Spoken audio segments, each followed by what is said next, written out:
All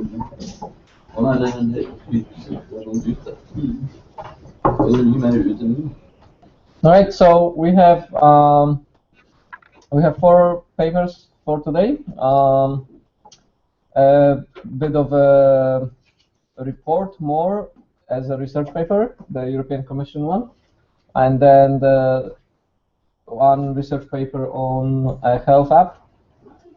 And then I will talk a little bit more about those 2. So Tonya, you have prepared the first 2, right? Yeah. Yeah. So after Tonya, I talk a little bit about the other 2. How many of the papers you guys read? The first 2? The first 2? Okay. All right, so we will spend some time after Tonya discussing the first 2 a little bit more, and then I just kind of briefly talk about the remaining 2. So we will go over the other 2 together. For tomorrow, we have the quantified self and live logging theme. The papers are pretty easy to follow, all of them. That one is a little bit old, I mean, because the field has been moving really fast. So some of the things in that one are more generic. The other 2 are a little bit more specific, and especially the work by Melanie Swan is actually quite good. She does quite a lot of analysis and sort of a review of the state of the art of what various issues are. So there are more papers, but I kind of selected those 3 to be reasonably up to date. So we will discuss that tomorrow, and if we have time, we will discuss that one. If we run out of time tomorrow, we will move that one to the next week. So I will prepare this one, and I would like you to read that one. Yeah, I mean, if you read it for tomorrow, that's fine. And if we don't discuss it, then we kind of discuss it next week. We will see how much time we will use tomorrow. But I would like you all to read that one too.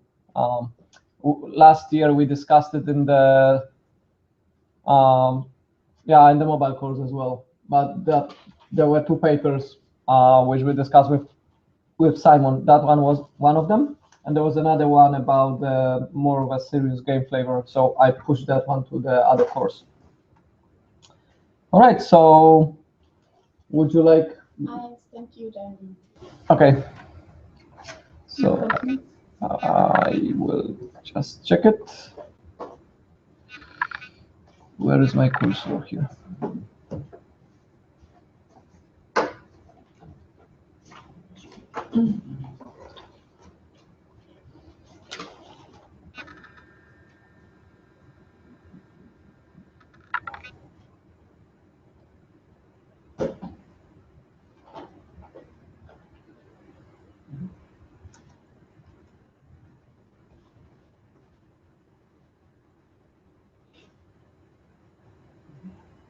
Yes, I have your presentation.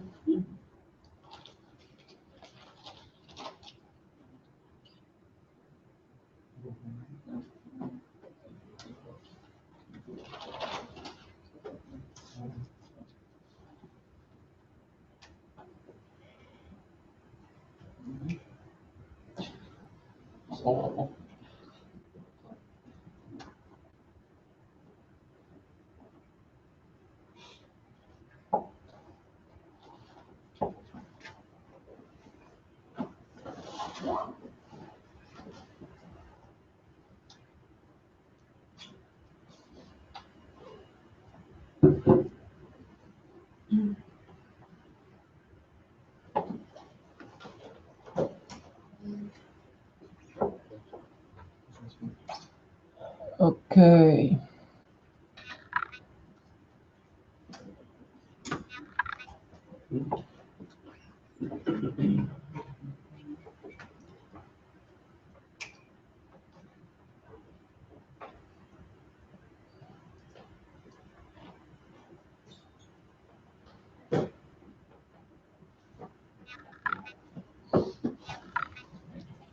Perfect. Okay, so I'm going to talk about mobile health or mHealth. And the first the paper I'm going to talk about is the Fitness Store, and that's a mobile application developed for Android phones, and it's the purpose of the application developed is because obesity is an increasing problem, and this is especially developed for children, and 30% of children in states are overweight, and as many as 14% of adolescents are overweight. And it's a paper that was referred to called Active Video Games Promote Activity of Children and Youth. And they studied people younger than 21 years and found that activity levels during active video games like Fit, for instance, were 222% increased the activity level compared to, for instance, still sitting video games. And the heart rate increased was 64%. This is mean values. And especially high is the energy level when they are doing like video games with their legs and not only with their upper body. And so they developed the Fitness Store mobile. You can go.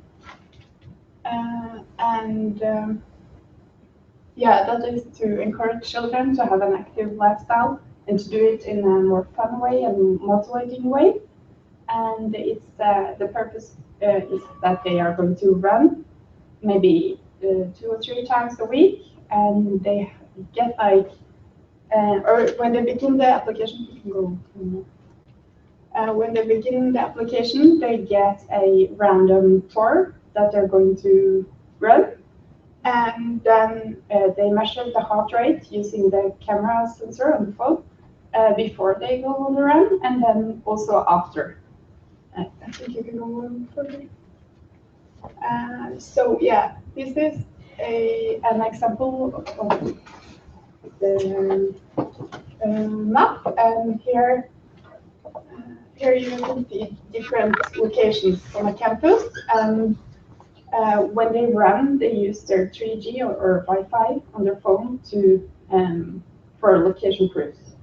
I'm not sure why they're not using the GPS. Maybe it's because it's safer, or maybe to like get the proof of their location, or maybe because it's a fun way to use the access points at the location. I'm not completely sure, but it's interesting. Why do you think they not use the GPS, but use Wi-Fi access points? Just the thing that hits me as well. I didn't understand why they didn't use the GPS. I thought the article was too old, so then phones didn't have. Yeah, I also think maybe the article is a bit old. It's 4 years old, and I think maybe they wouldn't use like the heart rate on the camera instead of like just like now you can get really cheap like better ways to measure heart rate, and also maybe they would use GPS instead. I don't know. You can go to the next one.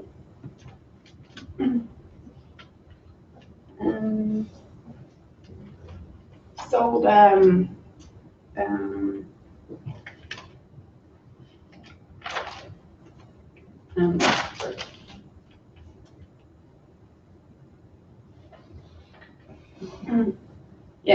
location proofs are then sent from the client software on the phone to a remote server, and it's also a social feature. So it's possible for groups to do the run together. So it will be so they can get the same kind of locations, and then they can either do a competition with others. For instance, what are the most burnt calories in a week, or or they can yeah, do it together and like a social thing. And it is also planned to add more social features. They have like a Facebook interface where they can invite for group competitions and group workouts, but they are also thinking about doing like an invite for parents or for friends, so they can invite others to see the results or their how they're doing, and then if they know if the friend added can see like, oh, today he or she is going to do a workout, then they can send a motivating, encouraging message before they go. That was the Facebook interface. Yeah, that was the Facebook interface. Yeah, there. Yeah.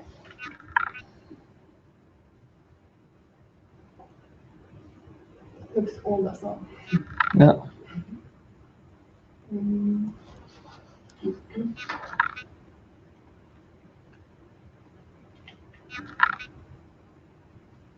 And they were also considering adding another feature that is a barcode scanner for food.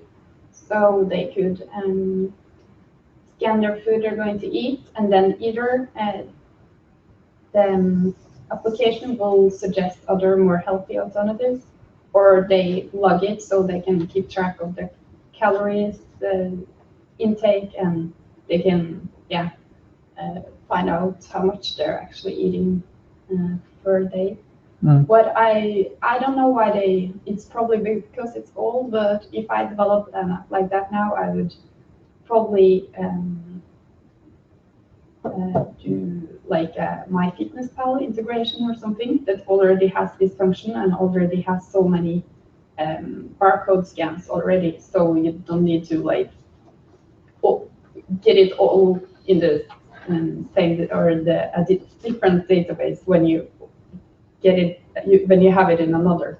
So I think it's a better solution to use that kind of integration now. But it's probably not. It wasn't that popular in 2011, and so they do have like this already. But I also think it's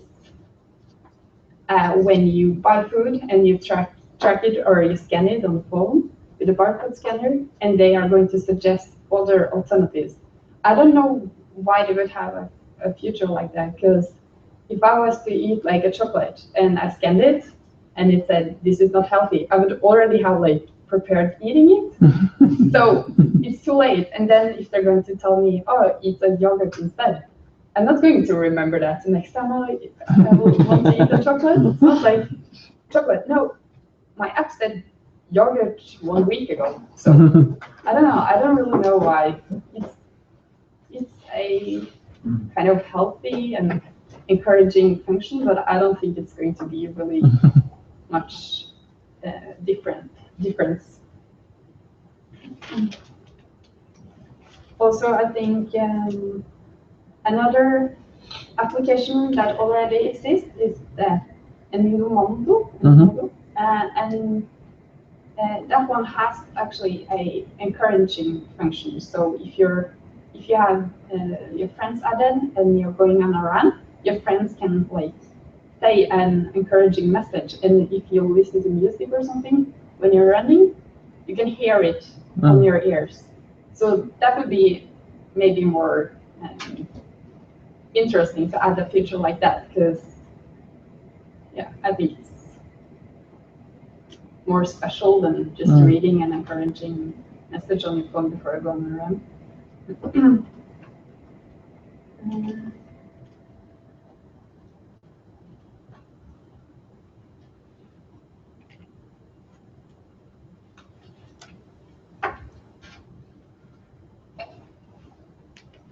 Next one, yeah. So some issues related to this application or paper is they're discussing if they're going to use, or that you can choose to use either body mass index or body fat percentage when they are measuring this information or trying to figure out if they're doing better. And body mass index isn't really accurate because you can have a lot of muscles, or you can maybe not as a kid, but still it's not really a good thing to use. And body fat percentage, it's really hard to measure right because it's so hard to do it wrong. So they would really need someone skilled to do it, or trained to do it, and not only like teachers. And it's a bit weird that they're going to like touch their body, and it's going to be a lot of issues related to the body fat percentage. So I don't know how they're going to solve things like that. Do you have any suggestions? What are your opinion? Do you think they should just see, look at the weight, and if they're children, they're going to like get bigger faster than adults. So how are they going to solve it? How are they going to measure this in children? Yeah, so if we put our research hats on and we sort of just analyzing the article from the research point of view, what they were trying to do, what do you think? What was the main research questions which they were asking? What do you think? How to make children more active and less unhealthy. Right, so the basic premise is that if the children are more active physically, they will be healthier, and therefore they will be less obese, right? Is that line of thinking correct? Well, it might depend, but if the children is just sitting at home playing computer games, just eating chocolate chips, etc., which is standard for America, then of course I would say that in that case, if you take out half the junk food and switch it with apples or vegetables, yeah, I think it would like definitely half the weight or something. But they haven't done that part. So they haven't done the food part yet. They were planning to do it. They only done the tool part. So from what they've done, they kind of made, what they've done. So what's the positive thing about the article? What is the kind of the good thing you can think? Just one thing. Yeah. They actually talked about, or was it the other paper? I think it was this one. They talked about what the outcome will be if they remove the commercials, the junk food commercials, and that I think it will be 18% decreasing with obesity or something, but I'm not sure if they're... No, so I'm not sure neither. Yeah. So they don't actually have any data to back it up. No. Yeah. So to me, the most positive thing was the way they try to gamify the activity, that you have this sort of unexpected challenge and those locations that you have to visit, and then you can visit those locations. That was the kind of the novelty of the app. So the other apps have other features and so on, which they wanted to duplicate, but that was reasonably in 2011, a reasonably novel feature, you would say. Or I don't know, as a kid, it's fun easy to, I'm going to run this one first now, not that there. I don't know if it's really fun. Exactly, so we don't know. So they haven't measured that neither, right? No, so that was the feature which they kind of developed, but they haven't measured whether it actually works, whether people get sort of into it, whether they like doing that. Yeah. So personally, I run quite a lot, and I thought, that might be kind of interesting, because if you have to go for a run, sometimes you don't want to. But sometimes if it says, visit this place and that place, it's like, okay, it's a challenge. And I'm kind of, I'm a guy, I like points, and I kind of like the challenges, so I would do it. Yeah. That's right. I have to be into running, which one you want to do? The map. This one. Yeah.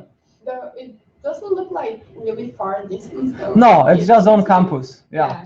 So that's another thing. So it only works on campus, and it only works with access points which they know about, because they have to have this proof of location, right? Exactly. So that is sort of a little bit problematic. How how well it would actually work, and they haven't measured or tested that neither, right? Oh, yeah, that's the thing. They only said they wanted to start testing on team games, and they wanted to, but they had challenges related to that, but they were discussing how they're going to solve them and how they're going to do it. But then I tried to find a following paper, and I tried Googling it, but I didn't really find any. No. Did you? No. No. So it's a good idea, but where's the results? Exactly. Yeah. So I was like looking forward to it, but then so that was my feeling as well, that it has a neat idea which could have been tested, and it would be nice, especially from the serious game point of view, to see whether it works, whether kind of this type of encouragement, this kind of incentive actually works. But they haven't tested it. They spread themselves into different areas. They said, okay, we were planning to do a lot of things, but what they should have done is just to focus on that one aspect and measure it compared to normal fitness apps, and see if it kind of encourages people to be more active. So then the obesity aspect is sort of secondary, right? Because there is no direct link between this and obesity in their research. I mean, it's sort of general principle that if you're more active, then less obese you are, but there is no real, it's not like it only works for obese children, right? It's sort of generic thing, which may or may not work for this particular group. So, and also they haven't selected that particular group to test, because they could have said, okay, it works for people who run. They kind of feel more attracted to the workout if they have those unexpected challenges. But for people who are obese, it doesn't work because they still don't want to go outside and something like that, right? So there was a potential, but they haven't done much with that idea. Maybe they were more interested in doing the programming and making this happen. Yes. Checking business case. Yes, I think so. It felt like, oh yeah, it's a clever idea. Let's code it and let's build this. Well, it was just jumping directly into the architecture. They're trying to tell us the business case before they tell us the solution. So I lost the kind of thread a little bit, and then I had to read it several times, and then I understood what it did. But it's probably some programmers want to find some kind of reason to do it, but it's, like you say, it's not very well done. No. And I think it's kind of hard to solve how they're going to measure it and how they're going to compare it. So I think it would be a good idea to, for instance, try it on kids and see if they're more motivated and see if they actually do the workouts, and then maybe do the measurements on adults so they could use people who are not growing anymore. Yeah. And then I guess they said they were in the process of getting the approval to do it. Yeah, that's right. Instead they have to, some kind of process they have to go through to be allowed to do it. Yeah. So that's one of the traps which those who are more engineering oriented often fall into, is like, oh, let's build it, and then something will come out of it. Yeah, you should not do that. You should always try to think, what is the research question, what you're trying to achieve, and only build things to support that main line of research. So you're not building an app, you're building a tool to measure something for your research, right?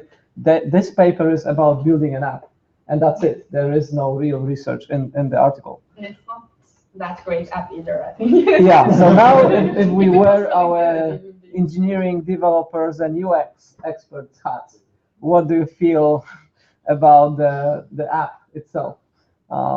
It has a lot of flaws. Was it really published?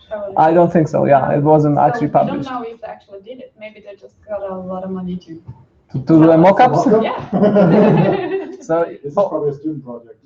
It looks like a student project. It would be interesting to see the outcome of it, but maybe we can develop it and then too much work. So one thing, the choice of the Android for the icon of the locations here. What is this? It's another piece, right? It's a placeholder. That's okay. The heart rate, it feels kind of forced a little bit. The whole idea of measuring the heartbeat at the beginning and at the end. It would be more interesting. Why did they do that? I mean, what would that help? No, they didn't motivate it. They didn't explain it. It didn't really have sort of place. Because we can. Yeah. Probably. It would be more interesting to have like a real measurement during the workout and then compare it. But yeah, they said it was too expensive. Yeah. Although I bought like a heart rate monitor in Poland, and it costed me about 200 kroner. So it's not that expensive. If they were going to do a research on like. But they were not doing research No, exactly. on heart rates and anyhow. They could have added like gadgets, so they could have like, if you want to run without an actual monitor, you can use the heart rate camera function. But if you actually have one, they should have integrated that function. Yeah, but that's if they were actually building an app, yeah. which they shouldn't be doing. Yeah. So what do you think about that interface for the Facebook? It's like, is this real? So there's so many bad things with that one, even for 2010. That's from 1999 or something. Then Yeah, early 90s maybe. And it kind of it's a lot of clutter. It's like this or this or this or this. Like it's so hard to understand what actually is happening here. That it's yeah. I mean, even if you are not a UX or UI expert, it's kind of painful to watch that, right? So that should have just been one drop down, and then you get another choice. At least, right? At least some sort of flow that you know where you are and what you're doing. Like here, it's like so hard, so many buttons, so many things, and what you're doing is really hard to kind of get. It's really difficult to understand because they send you log in, and then you have to select who you are after. And if you're logging in, that you know it. You don't have to select your ID after. Yeah, that already puzzles me. Like, is it your ID or can I pick somebody else's ID? Sure, you can. Yeah, sure I can, right? It's yeah, it's a little bit yeah. So there were yeah. So from positive things, the idea I thought the idea had some sort of It's a noble intent. yeah. But the execution and the focus on the app was a bad thing, and then there were no real measurements, and they sort of spread themselves too thinly across the whole space without having a focus on what exactly they want to do with the idea. And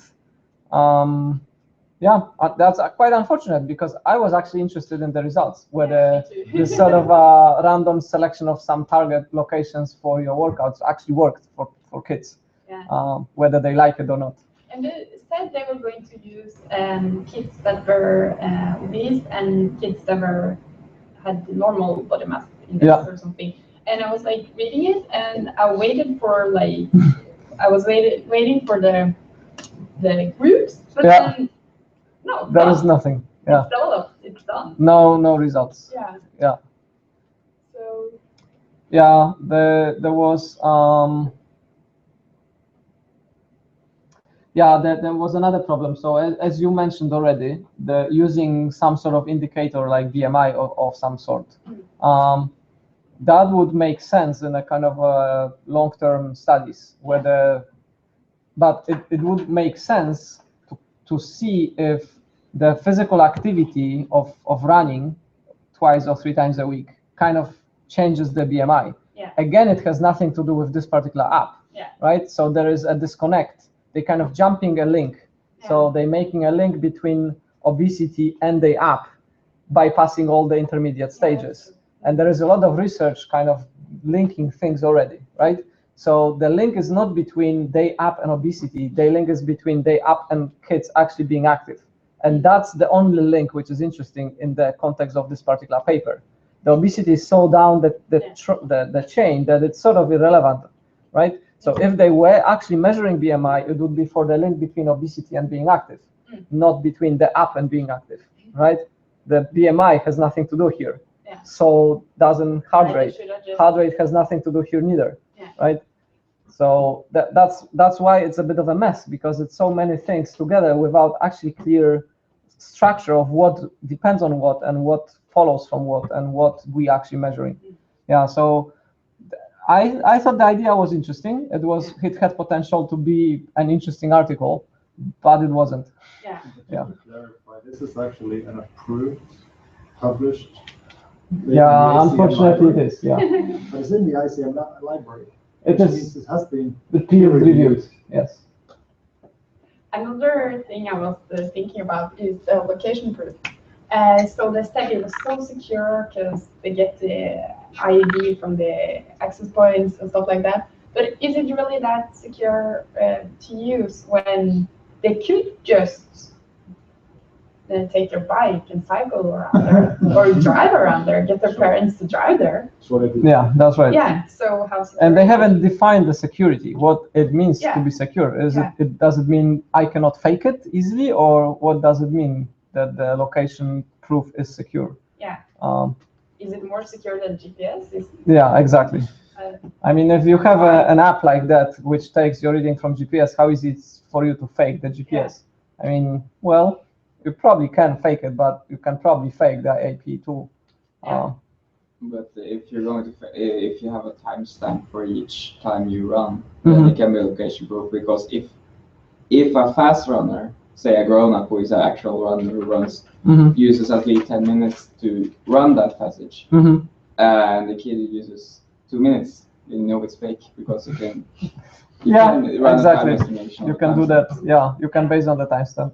So it wasn't clear why they've used AP neither. Even the early Android phones had GPS built in. It's not like the GPS wasn't there, that the GPS was there.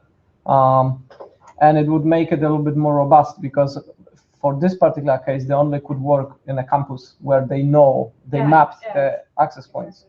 And also they haven't discussed the notion, like here we have a lot of access points in a single location, and I can be using any of them, right? So they haven't discussed how I'm deciding which access point provides the proof if there are more than one, and I can be connected to any of them. So that is a little bit of a problem too. Yeah. Maybe they chose spots where they know it's only one. Yeah, it looked like that they decided that it's only one. Still, they haven't discussed it. So. Yeah, that's right. So there were some deficiencies. Sorry. Yeah, Katrina has a birthday, so there's a birthday cake. Happy birthday. Yeah, but as I was saying, on the positive side, I did like the idea. So I thought maybe it will work. And there are some, in serious games and in mobile space, there is a term XOR games. So those are kind of games which make you do things in the real world, and they sort of try to put some challenges on you for you to be active. And nobody really knows how well it works, and often it works initially for kind of a target group which they try things out, but not in long term. So it would be interesting to see if things like that actually work. Yeah. But yeah. But they also should have discussed more why they developed that kind of app, and not it's an issue that people are obese and then we've developed this app, but they should have discussed more the connection between that. Yeah, that's right. Like physical exercise would help, so that's why we developed this, but nothing. So yeah, people are obese, we build this up. And I'm not sure if people who are not active would become active because of that app, right? I'm not sure. So yeah, your question is kind of correct. So there is published field-reviewed articles which are not good, and you have to really question the results or question the methodology. Or that one is quite obvious. It's a kind of a technical report about student project developing an app, and if you read it this way, that's kind of okay, because you only read it for that idea. You don't expect anything else, but it's still. Yeah, unfortunate that the peer review process is not ideal. It's not perfect. So you have to be critical what you're reading and what is being published when you follow it. All right. Any other comments you guys have about this paper? Any positive or negative things you spotted while reading it?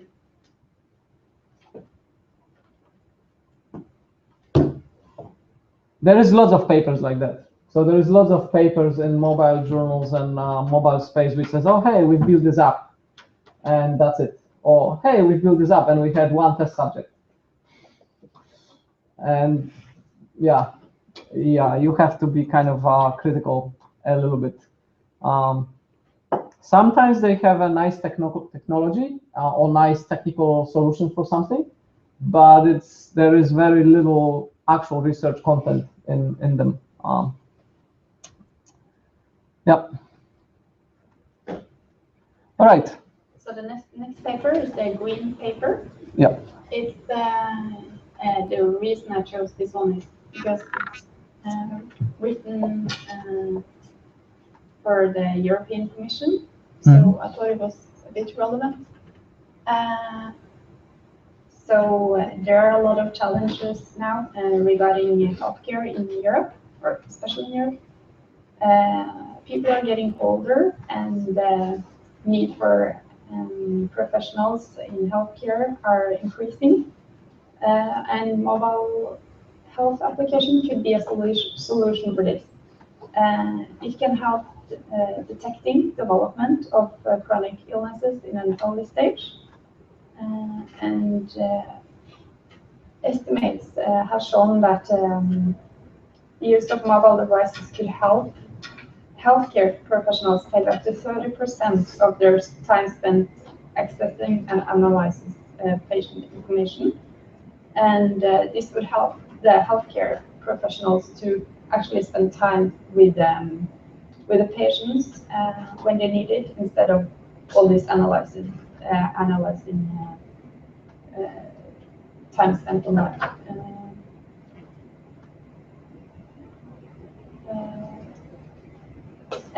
More medical interventions could be done remotely from the healthcare professionals or by the patients themselves, guided by monitoring and reporting systems. And easier for the healthcare professionals to get a more detailed picture regarding the patients and the illnesses and the behavior. It's easier to track into to get a bigger picture of it, and to improve the effectiveness and to prevent chronic illnesses when they know about it in an early stage and keep track of it better. So mobile health or mHealth applications could be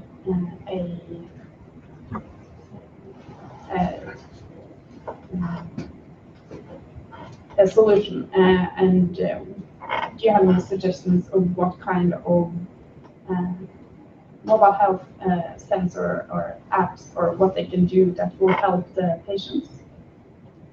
For instance, medicine reminder. Do you have any other suggestions that would make the patients' lives easier, and also make the healthcare professionals? Yeah, what do you think? So the reminders to take medicine is one possibility. What else can an app do? What can they track? Step counter to show the activity. Yeah. How active people are. Emergency switch, like instead of having to die if you fall or break your leg, you might get stressed when you're old. So instead of having to type the number, you just press a button and it automatically calls the ambulance or something. Yeah, that's a good idea. My grandmother always has her phone with her, like everywhere, because she's afraid of falling or something, and then it would be easy to just have like a button. Yeah, mine had a thing around the neck which you just pressed, and then they like called automatically, and if you didn't answer, they sent an ambulance after 5 minutes or so. It's a good idea. Blood pressure. Yeah, there are some portable blood pressure. Maybe also diabetes. I don't know. That's not diabetes as well. Yeah. Diabetes. Maybe Yeah, you can do a sugar level tests. I remember a friend has some heart problems, but it's not that more. Well, now you can probably use a phone too, but at that time you had special equipment. So he used all the time and just use another phone. And that was like a phone because actually using the GSM to send a message every, I don't know how often, with the signals to the hospital to monitor his health. So that's, of course, not professional, we don't put it that way, but I guess we're coming in that direction, going in that direction. Yeah. It's a lot of things you can measure. Yeah. It's important to think about what the future brings, like in mobile health, and also like heart rate, for instance, up in the solar paper is easy to measure now. On my phone I can measure my stress level, so I can measure how stressed I am, and I think it uses the difference in heart rate, so it tracks the heart rate over time to see how stressed I am. That's interesting. It's not really useful right now in health, like if you're ill, but it's interesting to see. For instance, if I sleep more, I get less stress. What kind of sensor does it use, do you know? Heart rate. So you have some No, it's device? it's on the phone. It's on the phone. Note 4. It's like a light that measure the heart rate underneath the phone. So how close do you have to be to the phone? I have to. I can show you later, but it has to be in your hand. Yes. I have to hold it. Yeah, you have to hold it. Yeah. It's not that useful, but yeah, it shows how much. You should use it now. I should. Yeah, because you. I am probably to see stressed, yeah. how you were stressed before the talk, during the talk, and after. Yeah. That would be interesting. Yeah. Next time. I'll do it on the stereo again. We'll give it to.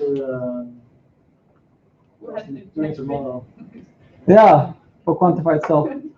Yeah. Perfect at quantified self. He is too relaxed. I think I should try it before the serious game. But, yeah. Yeah, you should try it. Yeah. Well, also things like body temperature, maybe, and brain activity was suggested. I don't know. I don't think you can use your phone. Oh, you can use your phone to track sleep and stuff like that. So I don't know how you can use your phone, but it's probably like to use other equipment as well.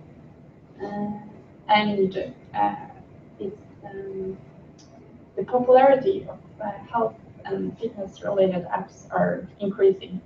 And right now, or when in the paper, it said that 97,000 mobile health apps was available on different platforms, and 70% of them are wellness and fitness apps, and 30% are apps target health professionals. So yeah, I think it's maybe easier to make apps for wellness and fitness. So that's probably why there's so many, but it doesn't mean it's better, or maybe that the 30% of the health related are more used or are better or more than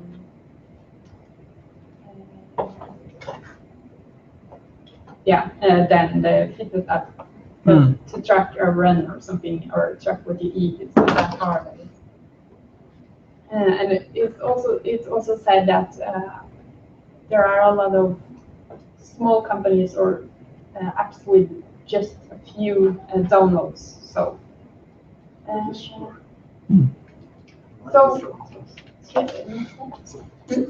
a lot. I mean, you really have to make a good app if you want to be on the market on this. Yeah, that's right. Yeah, you do. 97,000 to compete against. At the moment, and on average, there is 1,000 new ones every month. Okay. Yeah, I heard that. Yeah. So with all these possibilities and all these things you can track on your phone, what are the challenges for doing this? I think the most obvious one must be the learning curve for the elderly, because like if you think 60 plus, they have troubles using the old type of mobiles, for instance. Yeah. So it might be the learning curve from the time it takes from them to learn to use the phone to actually being able to use the app, and by that time they might be in a home because they have like perhaps they are absent-minded or have light dementia and things that it might render it useless for half of the elderly because they don't have the time to learn it or remember it. Yeah, that's probably an issue that so some of them don't want to learn it at all. Like, no, this phone technology thing, I don't want to learn it. And some of them will forget how to use it and or forget to use it at all. And but yeah, that's probably, or it's too like detailed and too complicated to use, or they like are shaking or something, so they can't really press the right buttons on the phone. That would be some challenges. How can you fix this? What's the solution? First thing that comes to mind is that when it comes to buttons, they have to be large, so they can actually, even if they're shaking, it should be an appropriate size for it to be hit. And as for the learning curve, I don't think there is a proper solution other than that. Probably those that are 40 plus are probably easier to learn because they have grown up with mobiles in a way, but those that are 60 plus now are so old that. Yeah. So now if we get 60 or our parents, they would probably have a bigger chance to learn how to use it because they are at least used to the mobile phones, if not smartphones. Yeah, exactly. Yeah. Or they can also use tablets. Then it would be easier to press the right buttons because it's a bigger platform. Only used or only have the functionality needed, just take away extra functionality. Make it very simple. Exactly, make it intuitive. And also, I guess you're pointing to a very important thing over here. Of course, it's the reluctance to use because of they don't want to show all their data. Yeah. Norway is not a problem, but other countries, if you have insurance, and of course it's going to be very expensive if you reveal all your bad data to the wrong person or wrong company. Yeah, that issue is actually in Norway too, because it was last year or something, I think, in relation to the doctors being able to share information between hospitals and your local doctor or something, because the issue was that the insurance companies found a loophole in the law so they could actually retrieve the data and then either remove or increase the insurance for given people because they had symptoms or possibility of getting a disease that would be costly. Yeah, I think it's last year or the year before that there was a big discussion and there also was a data leak, so they were like held to pay for the government because of it. I think it was a DVD or something with several thousand names. It's a huge area to overcome. So what's the solution for that one? Solution? Yeah. I mean, there's not many solutions, but you could find crypto. Means encryption, yeah, thank you. And you can probably, remove the names from the list, so they only see the data but not the person. So you can get an overview of the health, but you don't know who it is. So at least you can do something to. So I think on the technology side, we already have all the tools to have that done. Yeah. It's just the legal system which is lagging behind, because I think the easiest solution to that is that you own all your data, right? So you should be able to log in to your portal and see who has access to your data. And you have a button saying revoke, and all your data from that provider is wiped. So you control who can access your data. So you basically have a certificate for yourself. All the data that you generate is signed with the certificate, and then you're granting permission to other certificates for reading that data. If you revoke it, they don't have access to the data. So I go to Facebook and I say revoke, and Facebook sees nothing, right? It can't do anything. It's not they have to delete it. they can still hold it, but it's held as the encrypted file. And as soon as I revoke the certificate, they can't read anything about me anymore. And if the law is like that, if the law says everybody has to follow that, then the problem is solved. Because then the data is all, you have control of everything you've generated. Probably the other way where you have to invoke it to make it available. Exactly, yeah. So you don't have to do remove. Because currently it's like everybody else has my data, but I have no control who has it and who accesses, uses it, and who shares with whom. Yeah, right? Yeah. That's another problem, that a lot of these companies share the information about you to third parties. Of course. So it said 9 out of 20 health-related apps have been found transmitted data to third parties. Yeah. Yeah. So that is especially because the other 11 hasn't been doing it yet. They will be doing it later.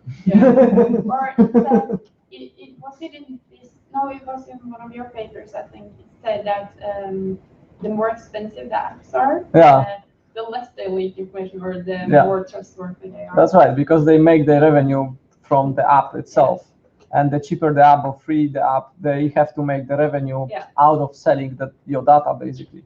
And this is especially bad when it comes to health-related apps, because it's a lot of sensitive data. So it wouldn't be as bad. Like, I use this one, and if they like sell some information about how much I walk or how much I sleep, I don't really care who gets it. I don't really care who sees it. But if there are like about illnesses and conditions, then it would be really bad to sell this kind of data. So so that's a big problem. Can you go to the next one? And as you said, Mariusz, it's one possibility to make sure that your, or I think you said it already, that if you don't have your name on the information, you separate it, then maybe it would be a good thing with all this information, because then it could more easily track conditions and, for instance, track patient information. You have an illness, and if you do this, if you sleep 7.5 hours each night, or if you take 10,000 steps each day, or if your heart rate is not increasing that much, well, maybe you get more healthy. And with all this information and technology to do this, maybe it's a good thing if they don't use the data for misuse. Yeah, so some anonymized kind of aggregation is a useful thing for drawing some conclusions and drawing some research on the data, but I still believe it should be the decision of the person to donate the data instead of somebody else making the decision for me, saying, oh yeah, we removed your name and we use your data. I think it's important when you either download an app or buy a fitness equipment or something, or health equipment, that you like have to, you get this knowledge. If they tell you, like, we're going to, if you accept this, we're going to share this, or do you want us to share this, yes or no? If they have things like that, it's more trustworthy. Yeah.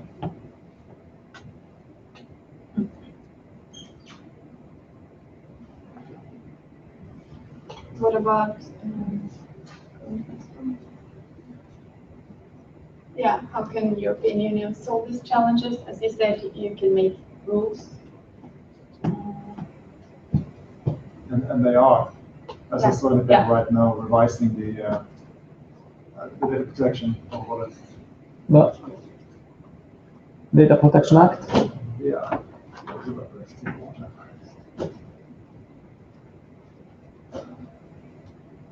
Yeah, the Personal Data Protection Directive are editing some rules so they can meet these challenges. And what about the developers? What should they do? How can it be developed so that it can be expensive, so they don't need to share your information? What else? They could, for instance, instead of having the actual name, they give out a random user ID, which only the doctor knows. So you just log into the app with given random number of instances that, for instance, like goes from 0 to 9, bigger than the population, and then you just, the only one who knows the ID is the doctor. So all you get on the phone is the information. For instance, you have like, this is your information page 009, for instance, because then you don't have any names at all. So even if the data is leaked, the only thing they will know is that a patient with a given serial number uses these medicines and these diseases, because only the doctor or hospital has the actual contact information. So they would have, for instance, have to hack the doctor to find out the patient. And then so just like public and private key.